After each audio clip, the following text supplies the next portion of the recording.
ತನುವು ನಿನ್ನದು ಮನವು ನಿನ್ನದು, ತನುವು ನಿನ್ನದು ಮನವು ನಿನ್ನದು, ಎನ್ನ ಜೀವನ ಘನವು ನಿನ್ನದು. ನಾನು ನಿನ್ನವನೆಂಬ ಹೆಮ್ಮೆಯ ಋಣವು ಮಾತ್ರವೇ ನನ್ನದು. ತನು ನಿನ್ನದು ಮನವು ನಿನ್ನದು.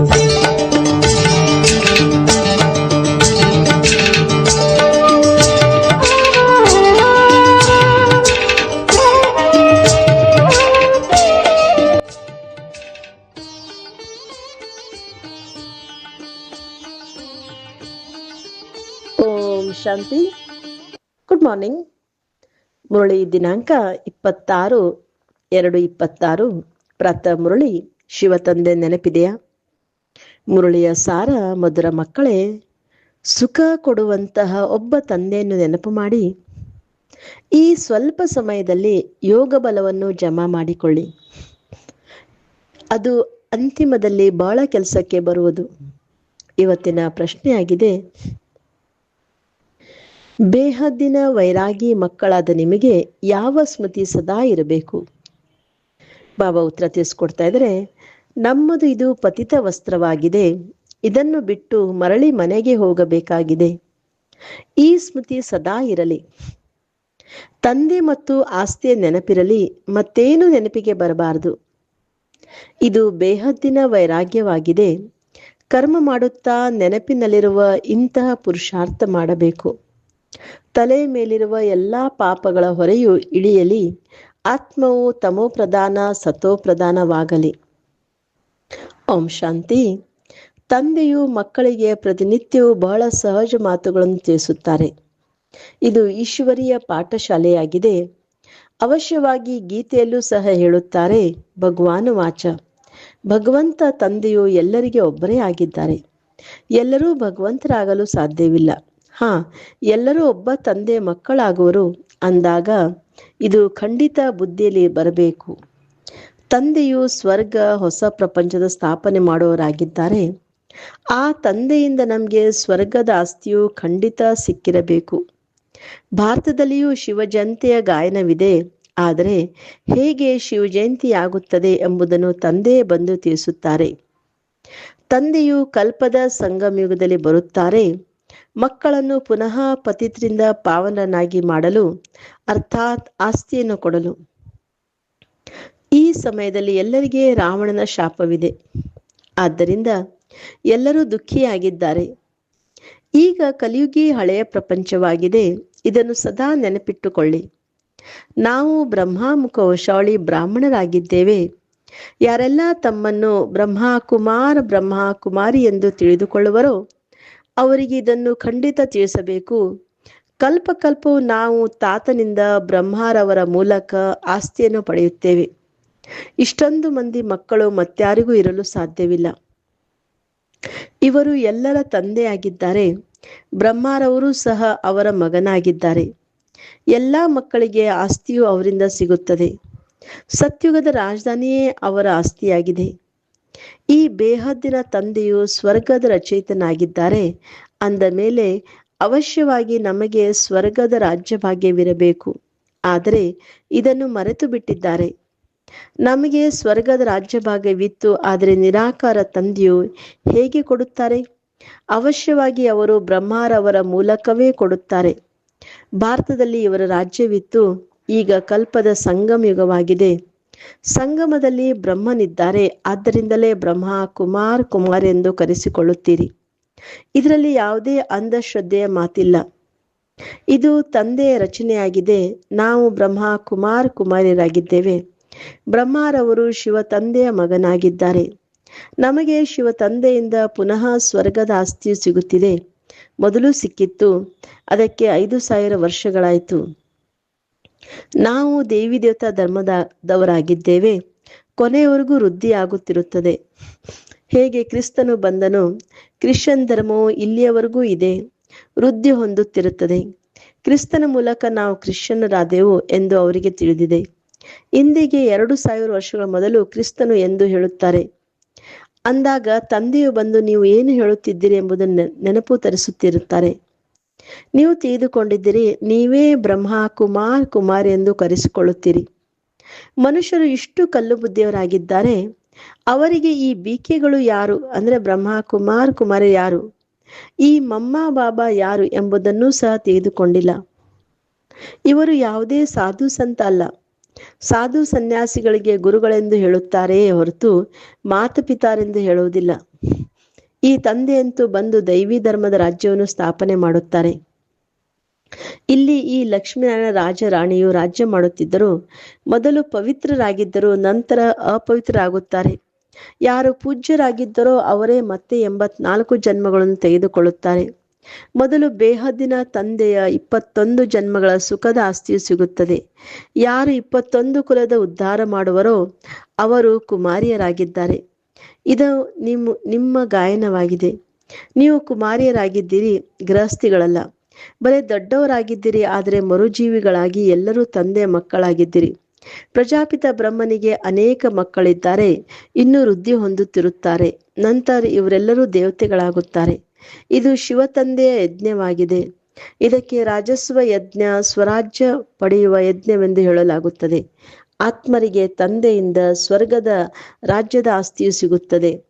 ಈ ರಾಜಸ್ವ ಅಶ್ವಮೇಧ ಜ್ಞಾನ ಯಜ್ಞದಲ್ಲಿ ಏನು ಮಾಡಬೇಕಾಗಿದೆ? ಶರೀರ ಸಹಿತವಾಗಿ ಏನೆಲ್ಲವೂ ಇದೆಯೋ ಅದನ್ನು ಬಲಿಹಾರಿ ಮಾಡಬೇಕಾಗಿದೆ ಅಥವಾ ಸ್ವಾಹ ಮಾಡಬೇಕಾಗಿದೆ. ಈ ಯಜ್ಞದಿಂದಂತೂ ನೀವು ರಾಜ್ಯವನ್ನು ಪಡೆಯುತ್ತೀರಿ. ತಂದೆಯು ನೆನಪು ತರಿಸುತ್ತಾರೆ. ಭಕ್ತಿ ಮಾರ್ಗದಲ್ಲಿ ನೀವು ಹಾಡುತ್ತಿದ್ದೀರಿ, ಹೇ ತಂದೆಯೇ, ತಾವು ಬಂದರೆ ನಾವು ಬಲಿಹಾರಿ ಆಗುತ್ತೇವೆ. ನೀವೀಗ ತಮ್ಮನ್ನು ಬ್ರಹ್ಮ ಕುಮಾರಿ ಎಂದು ತಿಳಿದುಕೊಳ್ಳುತ್ತೀರಿ. ಬಲೆ ಆತ್ಮ ಎಂದು ತಿಳಿಯಿರಿ, ನಾವು ತಂದೆ ಮಕ್ಕಳಾಗಿದ್ದೇವೆ. ನೀವಾತ್ಮರು ಪ್ರಿಯತಮರಾಗಿದ್ದೀರಿ. ತಂದೆಯು ತಿಳಿಸುತ್ತಾರೆ, ನಾನೊಬ್ಬನೇ ಪ್ರಿಯತಮನಾಗಿದ್ದೇನೆ. ಪ್ರಿಯತಮನಾದ ನನ್ನನ್ನು ನೀವು ಕರೆಯುತ್ತಾ ಇರುತ್ತೀರಿ. ನೀವು ಅರ್ಧಕಲ್ಪದ ಪ್ರಿಯತಮೆಯರಾಗಿದ್ದೀರಿ.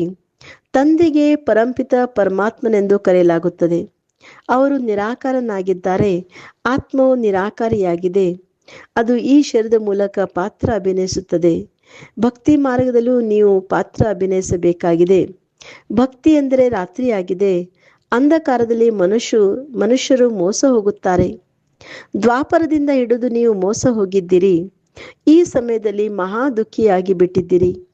ಈಗ ಹಳೆಯ ಪ್ರಪಂಚದ ಅಂತ್ಯವಾಗಿದೆ. ಈ ಹಣ ಇತ್ಯಾದಿಗಳೆಲ್ಲವೂ ಮಣ್ಣು ಪಾಲಾಗುವುದು. ಭಲೆ ಕೆಲವರು ಕೋಟ್ಯಾಧೀಶರಿರ್ತಾರೆ, ರಾಜರಿದ್ದಾರೆ. ಮಕ್ಕಳು ಜನ್ಮ ಪಡೆದರೆ ಈ ಧನವು ನಮ್ಮ ಮಕ್ಕಳಿಗಾಗಿ, ನಮ್ಮ ಮೊಮ್ಮಕ್ಕಳು ಮರಿಮಕ್ಕಳು ತಿನ್ನುವರೆಂದು ತಿಳಿಯುತ್ತಾರೆ. ಆದರೆ ತಂದೆಯು ತಿಳಿಸುತ್ತಾರೆ, ಯಾರೂ ತಿನ್ನುವುದಿಲ್ಲ. ಈ ಪ್ರಪಂಚವೇ ಸಮಾಪ್ತಿಯಾಗಲಿದೆ. ಇದನ್ನು ಸ್ವಲ್ಪವೇ ಸಮಯವೇ ಇದೆ. ಬಹಳಷ್ಟು ವಿಘ್ನಗಳು ಬರುತ್ತವೆ. ಪರಸ್ಪರ ಹೊಡೆದಾಡುತ್ತಿರುತ್ತಾರೆ. ಅಂತಿಮದಲ್ಲಿ ಈ ರೀತಿ ಹೊಡೆದಾಡುತ್ತಾರೆ. ರಕ್ತದ ನದಿಗಳು ಹರಿಯುತ್ತವೆ. ನಿಮಗಂತೂ ಯಾರೊಂದಿಗೂ ಯುದ್ಧವಿಲ್ಲ. ನೀವು ಯೋಗ ಬಲದಲ್ಲಿರುತ್ತೀರಿ. ನೀವು ನೆನಪಿನಲ್ಲಿರ್ತೀರೆಂದರೆ ಯಾರೇ ನಿಮ್ಮ ಸಮ್ಮುಖದಲ್ಲಿ ಕೆಟ್ಟ ವಿಚಾರದಿಂದ ಬಂದರೂ ಸಹ ಅವರಿಗೆ ಭಯಂಕರ ಸಾಕ್ಷಾತ್ಕಾರವಾಗಿ ಬಿಡುವುದು ಮತ್ತು ಕೂಡಲೇ ಓಡಿ ಹೋಗುವರು. ನೀವು ಶಿವ ತಂದೆಯನ್ನು ನೆನಪು ಮಾಡುತ್ತೀರಿ ಮತ್ತು ಅವರು ಓಡಿ ಹೋಗುತ್ತಾರೆ. ಯಾರು ಪಕ್ಕಾ ಮಕ್ಕಳಾಗಿದ್ದಾರೆಯೋ ಅವರು ಒಬ್ಬ ಶಿವ ತಂದೆ ವಿನಃ ನನ್ನವರು ಬೇರೆ ಯಾರೂ ಇಲ್ಲವೆಂಬ ಪುರುಷಾರ್ಥದಲ್ಲಿರುತ್ತಾರೆ. ತಂದೆಯು ತಿಳಿಸುತ್ತಾರೆ, ಕೈ ಕೆಲಸ ಮಾಡಲಿ, ಬುದ್ಧಿಯು ತಂದೆಯನ್ನು ನೆನಪು ಮಾಡುತ್ತಿರಲಿ. ಮನೆ ಮಕ್ಕಳನ್ನು ಸಂಪಾಲನೆ ಮಾಡಬೇಕಾಗಿದೆ. ಆದರೆ ನೀವು ಆತ್ಮಗಳು ತಂದೆಯನ್ನು ನೆನಪು ಮಾಡಿರಿ, ಆಗ ಪಾಪಗಳ ಹೊರೆಯು ಇಳಿಯುವುದು. ಕೇವಲ ನನ್ನನ್ನು ನೆನಪು ಮಾಡಿದರೆ ನೀವು ತಮೋಪ್ರಧಾನದಿಂದ ಸತೋಪ್ರಧಾನರಾಗಿ ಬಿಡುತ್ತೀರಿ. ಆದರೆ ನಂಬರ್ವಾರ್ ಪುರುಷಾರ್ಥದನುಸಾರ ನಂತರ ನೀವೆಲ್ಲರೂ ಈ ಶರೀರವನ್ನು ಬಿಡುತ್ತೀರಿ. ತಂದೆಯು ಎಲ್ಲ ಆತ್ಮಗಳಿಗೆ ಸೊಳ್ಳೆಗಳೋಪಾದಿಗಳಲ್ಲಿ ಕರೆದುಕೊಂಡು ಹೋಗುತ್ತಾರೆ. ಅಂದ್ರೆ ಒಟ್ಟಿಗೆ ಕರೆದುಕೊಂಡು ಹೋಗ್ತಾರೆ ಅಂತ ಅರ್ಥ. ಉಳಿದಂತೆ ಈ ಪ್ರಪಂಚದ ಶಿಕ್ಷೆಗಳನ್ನು ಅನುಭವಿಸುವುದು. ಭಾರತದಲ್ಲಿ ಕೆಲವರು ಮಾತ್ರವೇ ಉಳಿಯುತ್ತಾರೆ. ಅದಕ್ಕಾಗಿ ಈ ಮಹಾಭಾರತ ಯುದ್ಧವಾಗಿದೆ. ಇಲ್ಲಂತೂ ಬಹಳ ವೃದ್ಧಿಯಾಗುವುದು. ಪ್ರದರ್ಶಿನಿ, ಪ್ರೊಜೆಕ್ಟರ್ ಇತ್ಯಾದಿಗಳ ಮೂಲಕ ಎಷ್ಟೊಂದು ಮಂದಿ ಕೇಳುತ್ತಾರೆ. ಅವರು ಪ್ರಜೆಗಳಾಗುತ್ತಾ ಹೋಗುತ್ತಾರೆ. ರಾಜನಂತೂ ಒಬ್ಬರೇ ಇರುತ್ತಾರೆ, ಉಳಿದೆಲ್ಲರೂ ಪ್ರಜೆಗಳಿರುತ್ತಾರೆ. ಮಂತ್ರಿಯೂ ಸಹ ಪ್ರಜೆಗಳ ಸಾಲಿನಲ್ಲಿ ಬರುತ್ತಾರೆ. ಅನೇಕರು ಪ್ರಜೆಗಳಾಗುತ್ತಾರೆ. ಒಬ್ಬ ರಾಜನಿಗೆ ಲಕ್ಷಾಂತರ ಮಂದಿ ಪ್ರಜೆಗಳಿರುತ್ತಾರೆ. ಅಂದ ಮೇಲೆ ರಾಜರಾಣಿಯಾಗಲು ಪರಿಶ್ರಮ ಪಡಬೇಕಲ್ಲವೇ? ತಂದೆಯು ತಿಳಿಸುತ್ತಾರೆ, ಮಕ್ಕಳೇ, ಎಲ್ಲವನ್ನು ಮಾಡುತ್ತಾ ನಿರಂತರ ನನ್ನನ್ನು ನೆನಪು ಮಾಡಿ. ಹೇಗೆ ಪ್ರಿಯತಮರಿರುತ್ತಾರೆ, ಅವರಿಗೆ ಎಷ್ಟೊಂದು ದೈಹಿಕ ಪ್ರೀತಿ ಇರುತ್ತದೆ. ನೀವು ಮಕ್ಕಳು ಈ ಸಮಯದ ಪ್ರಿಯತಮೆಯರಾಗಿದ್ದೀರಿ. ನಿಮ್ಮ ಪ್ರಿಯತಮನು ಬಂದಿದ್ದಾನೆ. ಶಿವಬಾಬಾ ನಮ್ಮನ ಪ್ರಿಯತಮ ಆಗಿದ್ದಾರೆ. ನಿಮಗೆ ಓದಿಸುತ್ತಿದ್ದಾರೆ. ಓದುತ್ತಾ ನೀವು ದೇವತೆಗಳಾಗಿ ಬಿಡುತ್ತೀರಿ. ನೆನಪಿನಿಂದ ವಿಕರ್ಮಗಳು ವಿನಾಶವಾಗುತ್ತದೆ ಮತ್ತು ನೀವು ಸದಾ ನಿರೋಗಿಗಳಾಗಿ ಬಿಡುತ್ತೀರಿ. ಮತ್ತೆ 84 ಜನ್ಮಗಳ ಚಕ್ರವನ್ನು ನೆನಪು ಮಾಡಬೇಕಾಗಿದೆ. ಸತ್ಯುಗದಲ್ಲಿ ಇಷ್ಟೊಂದು ಜನ್ಮಗಳು, ತ್ರೇತಾಯುಗದಲ್ಲಿ ಇಷ್ಟು ಜನ್ಮಗಳು. ನಾವು ದೇವಿ ದೇವತಾ ಧರ್ಮದವರು ಪೂರ್ಣ 84 ಜನ್ಮಗಳ ಚಕ್ರವನ್ನು ಸುತ್ತುತ್ತವೆ. ನಾವು ಸತ್ಯುಗದಲ್ಲಿ 8 ಜನ್ಮ, ತ್ರೇತಾಯುಗದಲ್ಲಿ 12 ಜನ್ಮ, ದ್ವಾಪರ ಯುಗದಲ್ಲಿ 21 ಜನ್ಮ, ಕಲಿಯುಗದಲ್ಲಿ 42 ಜನ್ಮ. ಈ ರೀತಿ ಟೋಟಲ್ 84 ಜನ್ಮವನ್ನು ಪಡಿತೇನೋ. ಮುಂದೆ ಹೋದಂತೆ ನೀವು ಬಹಳ ವೃದ್ಧಿ ಹೊಂದುತ್ತೀರಿ. ನಿಮ್ಮ ಸೇವಾ ಕೇಂದ್ರಗಳು ಸಾವಿರಾರು ಅಂದಾಜಿನಲ್ಲಿ ಸ್ಥಾಪನೆಯಾಗುತ್ತವೆ. ಗಲ್ಲಿಯಲ್ಲಿ ತಿಳಿಸುತ್ತಾ ಇರುತ್ತಾರೆ, ಕೇವಲ ತಂದೆ ಮತ್ತು ಆಸ್ತಿಯನ್ನು ನೆನಪು ಮಾಡಿ. ಈಗ ಮನೆಗೆ ಹಿಂತಿರುಗಿ ನಡೆಯಿರಿ. ಇದಂತೂ ಚೀಚಿ ವಸ್ತ್ರವಾಗಿದೆ. ಇದು ಬೇಹದ್ದಿನ ವೈರಾಗ್ಯವಾಗಿದೆ. ಸನ್ಯಾಸಿಗಳಂತೂ ಕೇವಲ ಹದ್ದಿನ ಮನೆಮಠಗಳನ್ನು ಬಿಟ್ಟು ಬಿಡುತ್ತಾರೆ. ಅವರು ಹಠಯೋಗಿಗಳಾಗಿದ್ದಾರೆ. ರಾಜಯೋಗವನ್ನು ಕಲಿಸಲು ಸಾಧ್ಯವಿಲ್ಲ. ಈ ಭಕ್ತಿಯೂ ಸಹ ಅನಾದಿಯಾಗಿದೆ ಎಂದು ಹೇಳುತ್ತಾರೆ. ಆದರೆ ತಂದೆಯು ತಿಳಿಸುತ್ತಾರೆ, ಈ ಭಕ್ತಿಯು ದ್ವಾಪರದಿಂದ ಆರಂಭವಾಗುತ್ತದೆ. 84 ಪೀಳಿಗೆಗಳಲ್ಲಿ ಬಂದು ನೀವೀಗ ತಮೋಪ್ರಧಾನರಾಗಿದ್ದೀರಿ. ನೀವೇ ದೇವಿ ದೇವತೆಗಳಾಗಿದ್ದೀರಿ. ನಾವೇ ಕೃಷ್ಣರಾಗಿದ್ದೆವು ಎಂದು ಕೃಷ್ಣನು ಹೇಳುತ್ತಾರೆ. ಹಾಗೆ ನಾವು ಸತ್ಯುಗದಲ್ಲಿದ್ದೆವು. ತಂದೆಯು ದೇವಿ ದೇವತಾ ಧರ್ಮವನ್ನು ಸ್ಥಾಪನೆ ಮಾಡಿದ್ದರು. ಯಾರು ಲಕ್ಷ್ಮೀನಾರಾಯಣರಾಗಿದ್ದರೋ ಅವರೀಗ ಬ್ರಾಹ್ಮಣರಾಗಿದ್ದಾರೆಂದು ನೀವೀಗ ತಿಳಿದುಕೊಂಡಿದ್ದೀರಿ. ಸತ್ಯುಗದಲ್ಲಿ ಒಬ್ಬರೇ ರಾಜರಾಣಿ ಇದ್ದರು. ಒಂದು ಭಾಷೆ ಏನಿತ್ತು. ಇದನ್ನು ಸಹ ಮಕ್ಕಳು ಸಾಕ್ಷಾತ್ಕಾರದಲ್ಲಿ ನೋಡಿದ್ದೀರಿ. ನೀವೆಲ್ಲರೂ ಆದಿ ಸನಾತನ ಧರ್ಮದವರಾಗಿದ್ದೀರಿ. ನೀವೇ 84 ಜನ್ಮಗಳನ್ನು ತೆಗೆದುಕೊಳ್ಳುತ್ತೀರಿ. ಆತ್ಮವು ನಿರ್ಲೇಪವಾಗಿದೆ ಹಾಗೂ ಈಶ್ವರನು ಸರ್ವವ್ಯಾಪಿಯಾಗಿದ್ದಾರೆಂದು ಅವರು ಹೇಳುತ್ತಾರೆ. ಆದರೆ ಇದು ತಪ್ಪಾಗಿದೆ. ಎಲ್ಲರಲ್ಲಿ ಆತ್ಮವಿದೆ ಅಂದ ಮೇಲೆ ನಮ್ಮಲ್ಲಿ ಪರಮಾತ್ಮನಿದ್ದಾರೆಂದು ಹೇಗೆ ಹೇಳುತ್ತೀರಿ? ಆ ರೀತಿ ಇದ್ದಿದ್ದೇ ಆದರೆ ಎಲ್ಲರೂ ತಂದೆಯಾಗಿ ಬಿಡುವರು. ಮನುಷ್ಯರು ಎಷ್ಟೊಂದು ತಮೋಪ್ರಧಾನರಾಗಿ ಬಿಟ್ಟಿದ್ದಾರೆ. ಮೊದಲು ಏನು ಕೇಳುತ್ತಿದ್ದಿರೋ ಅದನ್ನೇ ನಂಬಿ ಬಿಡುತ್ತಾರೆ. ಈಗ ತಂದೆಯು ಬಂದು ಸತ್ಯವನ್ನು ತಿಳಿಸುತ್ತಾರೆ. ನಿಮಗೆ ಜ್ಞಾನದ 3ನೇ ನೇತ್ರವನ್ನು ಕೊಡುತ್ತಾರೆ. ಇದರಿಂದ ನೀವು ಸೃಷ್ಟಿಯ ಆದಿ ಮಧ್ಯ ಅಂತ್ಯವನ್ನು ತಿಳಿದುಕೊಂಡಿದ್ದೀರಿ. ಅಮರ ಕಥೆಯೂ ಇದಾಗಿದೆ. ಬಾಕಿ ಸೂಕ್ಷ್ಮತನದಲ್ಲಿ ಕತೆ ಇತ್ಯಾದಿಗಳಿಲ್ಲ. ಇದೆಲ್ಲವೂ ಭಕ್ತಿ ಮಾರ್ಗದ ಮಾತುಗಳಾಗಿವೆ. ನೀವು ಅಮರರಾಗುವುದಕ್ಕಾಗಿ ಅಮರ ಕಥೆಯನ್ನು ಕೇಳುತ್ತಿದ್ದೀರಿ. ಅಲ್ಲಿ ನೀವು ಖುಷಿಯಿಂದ ಬಂದು ಶರೀರವನ್ನು ಬಿಟ್ಟು ಹೋಗಿ ಇನ್ನೊಂದನ್ನು ತೆಗೆದುಕೊಳ್ಳುತ್ತೀರಿ. ಇಲ್ಲಂತೂ ಯಾರಾದರೂ ಸತ್ತರೆ ಅಳುತ್ತಾರೆ, ಚೀರಾಡುತ್ತಾರೆ. ಸತ್ಯುಗದಲ್ಲಿ ಕಾಯಿಲೆ ಇತ್ಯಾದಿಗಳಿರುವುದಿಲ್ಲ. ಸದಾ ಆರೋಗ್ಯವಂತರಾಗಿರುತ್ತಾರೆ. ದೀರ್ಘಾಯುಷು ಇರುತ್ತದೆ. ಅಲ್ಲಿ ಪತಿತತನವೇ ಇರುವುದಿಲ್ಲ. ಈಗ ಇದನ್ನು ಪಕ್ಕಾ ಮಾಡಿಕೊಳ್ಳಿ. ನಾವು 84 ಜನ್ಮಗಳ ಚಕ್ರವನ್ನು ಪೂರ್ಣ ಮಾಡಿದ್ದೇವೆ. ಈಗ ನಮ್ಮನ್ನು ಕರೆದುಕೊಂಡು ಹೋಗಲು ತಂದೆಯು ಬಂದಿದ್ದಾರೆ. ಪಾವನರಾಗುವ ಯುಕ್ತಿಗಳನ್ನು ನಿಮಗೆ ತಿಳಿಸುತ್ತಾರೆ. ಮಕ್ಕಳೇ, ಕೇವಲ ತಂದೆಯಾದ ನನ್ನನ್ನು ಮತ್ತು ಆಸ್ತಿಯನ್ನು ನೆನಪು ಮಾಡಿ. ಸತ್ಯುಗದಲ್ಲಿ 16 ಕಲಾ ಸಂಪೂರ್ಣರು. ನಂತರ ಕಲೆಗಳು ಕಡಿಮೆಯಾಗತೊಡಗುತ್ತದೆ. ಈಗ ನಿಮ್ಮಲ್ಲಿ ಯಾವುದೇ ಕಲೆ ಇಲ್ಲ. ತಂದೆಯೇ ದುಃಖದಿಂದ ಬಿಡಿಸಿ ಸುಖದಲ್ಲಿ ಕರೆದುಕೊಂಡು ಹೋಗುತ್ತಾರೆ. ಆದ್ದರಿಂದ ಮುಕ್ತಿದಾತನೆಂದು ಹೇಳಲಾಗುತ್ತದೆ. ಎಲ್ಲರನ್ನೂ ತಮ್ಮ ಜೊತೆ ಕರೆದುಕೊಂಡು ಹೋಗುತ್ತಾರೆ. ನಿಮ್ಮ ಗುರುಗಳು ನಿಮ್ಮನ್ನು ಜೊತೆ ಕರೆದುಕೊಂಡು ಹೋಗುವರೇ? ಆ ಗುರುಗಳಂತೂ ಹೊರಟು ಹೋದರೆ ಅವರ ಶಿಷ್ಯರು ಅವರ ಸ್ಥಾನದಲ್ಲಿ ಕುಳಿತುಕೊಳ್ಳುತ್ತಾರೆ. ಮತ್ತೆ ಶಿಷ್ಯರಲ್ಲಿ ಬಹಳ ಗಡಿಬಿಡಿಯಾಗುತ್ತದೆ. ಸ್ಥಾನಕ್ಕಾಗಿ ಪರಸ್ಪರ ಹೊಡೆದಾಡುತ್ತಾರೆ. ತಂದೆಯು ತಿಳಿಸುತ್ತಾರೆ, ನಾನು ನೀವಾತ್ಮರನ್ನು ಜೊತೆಗೆ ಕರೆದುಕೊಂಡು ಹೋಗುತ್ತೇನೆ. ನೀವು ಸಂಪೂರ್ಣರಾಗದಿದ್ದರೆ ಶಿಕ್ಷೆಗಳನ್ನು ಅನುಭವಿಸುವಿರಿ ಮತ್ತು ಪದವಿ ಭ್ರಷ್ಟವಾಗುವುದು. ಇಲ್ಲಿ ರಾಜಧಾನಿಯು ಸ್ಥಾಪನೆಯಾಗುತ್ತಿದೆ. ಒಳ್ಳೆಯದು. ಮಧುರಾತಿ ಮಧುರ ಅಗಲಿ ಹೋಗಿ ಮರಳಿ ಸಿಕ್ಕಿರುವ ಮಕ್ಕಳ ಪ್ರತಿ ಮಾತ್ಪಿತಾ ಬಾಪ್ದಾದರವರ ನೆನಪು, ಪ್ರೀತಿ ಹಾಗೂ ಸುಪ್ರಭಾತ. ಆತ್ಮಿಕ ಮಕ್ಕಳಿಗೆ ಆತ್ಮಿಕ ತಂದೆಯ ನಮಸ್ತೆ. ಆತ್ಮಿಕ ತಂದೆಗೆ ಆತ್ಮಿಕ ಮಕ್ಕಳ ನೆನಪು, ಪ್ರೀತಿ ಹಾಗೂ ನಮಸ್ತೆ ನಮಸ್ತೆ ನಮಸ್ತೆ. ಧಾರಣೆಗಾಗಿ ಮುಖ್ಯ ಸಾರ. ಫಸ್ಟ್ ಪಾಯಿಂಟ್, ನೆನಪಿನ ಇಂತಹ ಅಭ್ಯಾಸ ಮಾಡಬೇಕು. ಕೆಟ್ಟ ವಿಚಾರದವರು ಮುಂದೆ ಬರುತ್ತಿದ್ದಂತೆ ಅವರೂ ಪರಿವರ್ತನೆಯಾಗಿ ಬಿಡಲಿ. ನನ್ನವರು ಒಬ್ಬ ತಂದೆಯ ವಿನಃ ಯಾರೂ ಇಲ್ಲ. ಈ ಪುರುಷಾರ್ಥದಲ್ಲಿರಬೇಕಾಗಿದೆ. ಸೆಕೆಂಡ್ ಪಾಯಿಂಟ್, ಸ್ವರಾಜ್ಯವನ್ನು ಪಡೆಯುವುದಕ್ಕಾಗಿ ಶರೀರ ಸಹಿತ ಏನೆಲ್ಲವೂ ಇದೆಯೋ ಅದೆಲ್ಲವನ್ನೂ ಬಲಿಹಾರಿ ಮಾಡಬೇಕಾಗಿದೆ. ಯಾವಾಗ ಈ ರುದ್ರ ಯಜ್ಞದಲ್ಲಿ ಎಲ್ಲವನ್ನೂ ಸ್ವಾಹ ಮಾಡುವಿರೋ ಆಗ ರಾಜ್ಯಪದಿಯೂ ಸಿಗುವುದು. ಬಾಬಾ ಇವತ್ತು ವರದಾನ ಕೊಡ್ತಾ ಇದ್ದಾರೆ. ಸಹನಾ ಶಕ್ತಿಯ ವಿಶೇಷತೆಯ ಮೂಲಕ ಅನ್ಯರ ಸಂಸ್ಕಾರಗಳನ್ನು ಪರಿವರ್ತನೆ ಮಾಡುವಂತಹ ದೃಢ ಸಂಕಲ್ಪಧಾರಿ ಭವ. ಏನ್ ಮಾಡಬೇಕು? ಸಹನ ಶಕ್ತಿಯ ವಿಶೇಷತೆ ನಾವು ಅಳವಡಿಸ್ಕೊಂಡಾಗ ಅನ್ಯರ ಸಂಸ್ಕಾರಗಳನ್ನು ಸಹ ನಾವೇನ್ ಮಾಡಬೇಕು? ಪರಿವರ್ತನೆ ಮಾಡುವಂತಹ ದೃಢ ಸಂಕಲ್ಪಧಾರಿಗಳು. ಹೇಗೆ ಬ್ರಹ್ಮ ತಂದೆಯು ಜ್ಞಾನಿ ಹಾಗೂ ಅಜ್ಞಾನಿ ಆತ್ಮರ ಮೂಲಕ ಆಗಿರುವ ಟೀಕೆಯನ್ನು ಸಹನೆ ಮಾಡುತ್ತಾ ಅದನ್ನು ಪರಿವರ್ತನೆ ಮಾಡಿಬಿಟ್ಟರು. ಹಾಗಾದರೆ ಫಾಲೋ ಫಾದರ್ ಮಾಡಿರಿ. ಇದಕ್ಕಾಗಿ ಕೇವಲ ತಮ್ಮ ಸಂಕಲ್ಪಗಳಲ್ಲಿ ದೃಢತೆಯನ್ನು ಧಾರಣೆ ಮಾಡಿಕೊಳ್ಳಿರಿ. ಇದು ಎಲ್ಲಿಯವರೆಗೆ ಆಗುತ್ತದೆ ಎಂದು ಯೋಚಿಸಬಾರದು.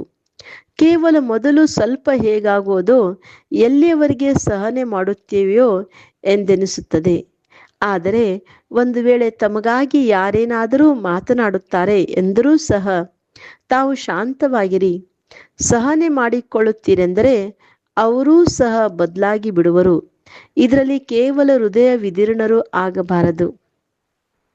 ಇವತ್ತಿನ ಶ್ಲೋಗನ್ ಆಗಿದೆ, ಸಂಗಮದಲ್ಲಿ ಸಹನೆ ಮಾಡುವುದು, ಬಾಗುವುದು, ಇದೇ ಅತಿ ಶ್ರೇಷ್ಠವಾದ ಮಹಾನತೆಯಾಗಿದೆ. ಇವತ್ತಿನ ಅವ್ಯಕ್ತ ಸೂಚನೆ, ಏಕತೆ ಮತ್ತು ವಿಶ್ವಾಸದ ಗುಣಲಕ್ಷಣಗಳ ಮೂಲಕ ಸಫಲತಾ ಸಂಪನ್ನರಾಗಿರಿ. ಬಾಪ್ ದಾದರವರು ಬಯಸುತ್ತಾರೆ, ಮಕ್ಕಳಲ್ಲಿ ಮೊದಲು ಜೊತೆಗಾರರಲ್ಲಿ, ಸೇವೆಯಲ್ಲಿ, ವಾಯುಮಂಡಲದಲ್ಲಿ ಏಕತೆ ಇರಲಿ. ನಂತರ ಒಂದೇ ಬಲ, ಒಂದೇ ಭರವಸೆ, ಏಕಮತವಾಗಿ ಆಗ ಸೇವೆಯಲ್ಲಿ ಸಫಲತೆ ಸಿಗುತ್ತದೆ. ಹೇಗೆ ತೆಂಗಿನಕಾಯಿಯನ್ನು ಒಡೆದು ರಿಬ್ಬನ್ ಕಟ್ ಮಾಡಿ ಉದ್ಘಾಟನೆ ಮಾಡುತ್ತೀರಿ, ಹಾಗೆಯೇ ಏಕಮತ, ಒಂದೇ ಬಲ, ಒಂದೇ ಭರವಸೆ ಮತ್ತು ಏಕತೆಯ ರಿಬ್ಬನ್ ಕಟ್ ಮಾಡಿ ಮತ್ತು ನಂತರ ಸರ್ವರ ಸಂತುಷ್ಟತೆ, ಪ್ರಸನ್ನತೆಯ ತೆಂಗಿನಕಾಯಿಯನ್ನು ಒಡೆಯಿರಿ. ಈ ನೀರು ಧರಣಿಯಲ್ಲಿ ಹಾಕಿ ನಂತರ ನೋಡಿ ಸಫಲತೆ ಎಷ್ಟಾಗುತ್ತದೆ ಎಂದು. Okay, Om Shanti. Have a nice day. Take care.